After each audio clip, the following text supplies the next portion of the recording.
پیر صاحب کی بارگاہ میں ایک سوال ہے، اگر بغیر نیت کے صدقہ کر دیا جائے یا بھول گئے ہم نیت کرنا اور ہم نے صدقہ کر دیا، جیسے کہ ہم کہیں مسجد میں چندہ دیتے ہیں یا کوئی صدقہ کرتے ہیں، تو ایسی صورت میں کیا ہمیں صدقے کا ثواب ملے گا؟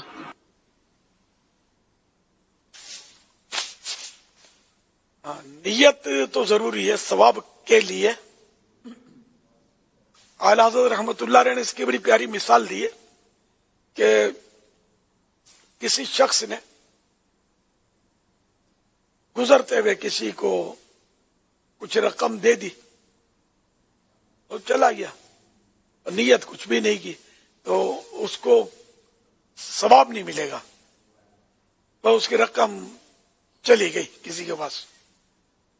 اب اگر وہ کوئی غریب تھا، مسکین تھا، اس کو اگر صدقے کی نیت سے، خیرات کی نیت سے دیتا تو ثواب ملتا.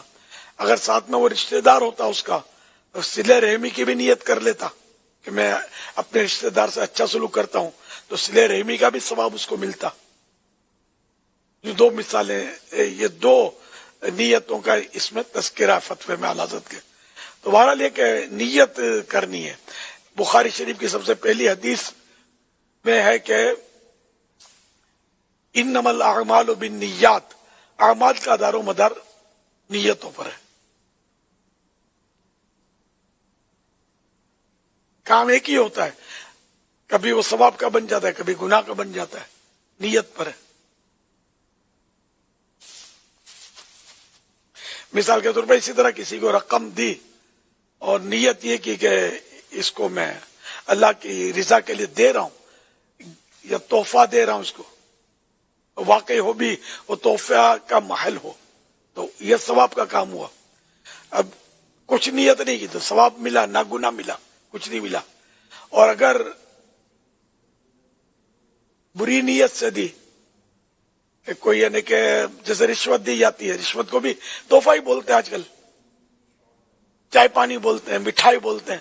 تو اب کسی سے کام نکلوانا تھا کسی افسر سے اور تحفہ کہہ کر اس کو دیا، لیکن حقیقت میں تو وہ رشوت ہے نا، جبکہ یہ قرائن موجود ہیں کہ اسے تو کام نکلوانا ہے. تو یہ نیت اس کی اندرونی تو یہی ہے کہ اس سے ترکیب بن جائے گی تو میرا کام کروا لوں گا میں اس سے. تو اب یہ کہ یہاں مطلب تحفے کی نیت نہیں بنے گی، ثواب نہیں ملے گا، رشوت ہی کی نیت ہے، جو قرینہ موجود ہے. تو اچھی نیت سے ثواب بھی ملتا ہے، بری نیت سے گناہ بھی ملتا ہے. کچھ نیت نہ ہو تو کچھ نہیں ملتا. واللہ تعالی اعلم ورسولہ اعلم عز وجل وصلی اللہ تعالی علیہ وآلہ وسلم. صلو علی الحبیب صلی اللہ علیہ محمد. البتہ زکوٰۃ کے اس میں تو یہ مسئلہ ہے کہ اگر کسی نے کسی کو بغیر نیت کے زکوٰۃ دے دی، تو اب یہ کہ نیت نہیں تھی، نیت نہیں کی تھی، تو جب تک جس کو دیے وہ چیز رقم، اس نے اس کو ختم نہیں کر دیا، ہلاک نہیں کر دیا، تب تک یہ نیت کی جا سکتی ہے زکوٰۃ کی. جیسے کہ اس کو زکوٰۃ دی اور نیت نہیں کی تھی، رقم دے دی اس کو، تو اب وہ رقم جو ہے اس نے کسی اور کو گفٹ کر دی، مثال کے طور پہ، یا کچھ خرچ کر دی اور کھا پی گیا، یا کسی صورت میں اس نے خرچ کر دیا اس کو، اب وہ اس کے پاس نہیں رہی، ہے نا، اس کی ملک سے نکل گئی، ہلاک ہو گئی، ختم ہو گئی. کسی طرح بھی اس نے اس کو یوز کر دیا نا، اس طرح کے وہ ہلاک ہو گئی، ختم ہو گئی. تو اب نیت نہیں ہو سکتی، نیت اس سے پہلے ہو سکتی تھی اس کے ہلاک سے.